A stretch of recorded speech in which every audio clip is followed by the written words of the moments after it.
Have you ever heard someone say, I don't want to be a burden? Or maybe you've said it yourself.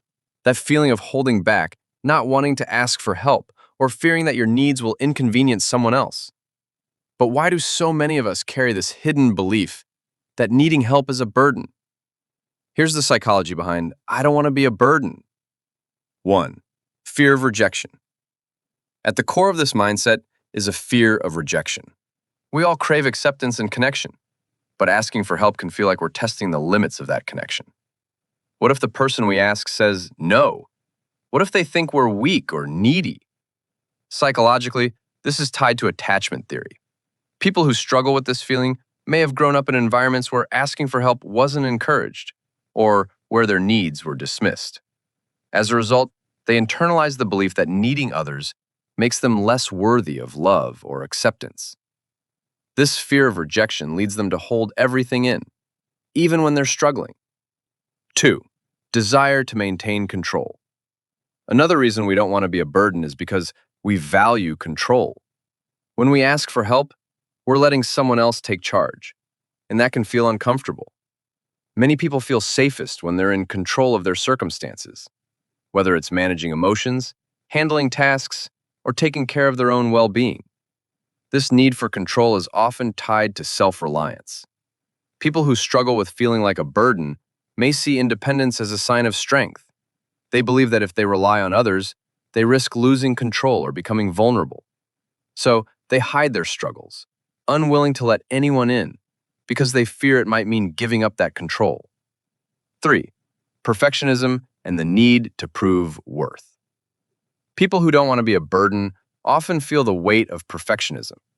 They believe that they must always appear strong, capable, and in control. Needing help challenges this image. They don't want to be seen as weak or less than by others. This mindset often ties into social comparison theory. They look around and see others managing just fine on their own, and it amplifies the belief that they should be able to handle things too. They push themselves harder and harder, convinced that asking for help will somehow make them less worthy or valued. 4. Guilt of taking up space. Another factor is the deep-rooted guilt that comes from feeling like you're taking up too much space, emotionally or physically. People who don't want to be a burden often feel like their needs will be too much for others to handle, or that their struggles will create unnecessary stress for someone else. This guilt can be linked to empathy overload.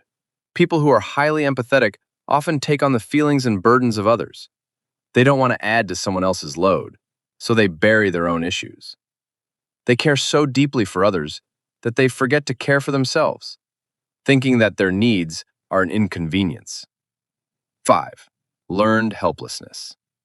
For some, the belief that they don't want to be a burden comes from a place of learned helplessness.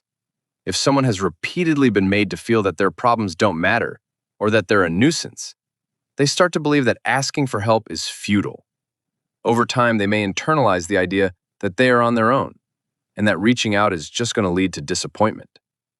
Psychologically, this can be a defense mechanism.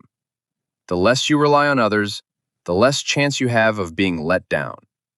But this isolation only reinforces the belief that your needs aren't important and that it's better to handle everything by yourself. The takeaway. If you've ever felt like a burden, know that you're not alone. These feelings come from a deep-seated fear of rejection, a desire for control, perfectionism, and even guilt. It's important to recognize that asking for help is not a sign of weakness. It's a sign of strength and trust.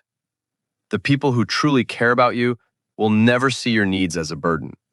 If this video helped you understand why you might feel like a burden, don't forget to hit that like button. Subscribe to Human Codex for more psychology-backed insights, and check out our other videos on human behavior and habits. Catch you in the next one.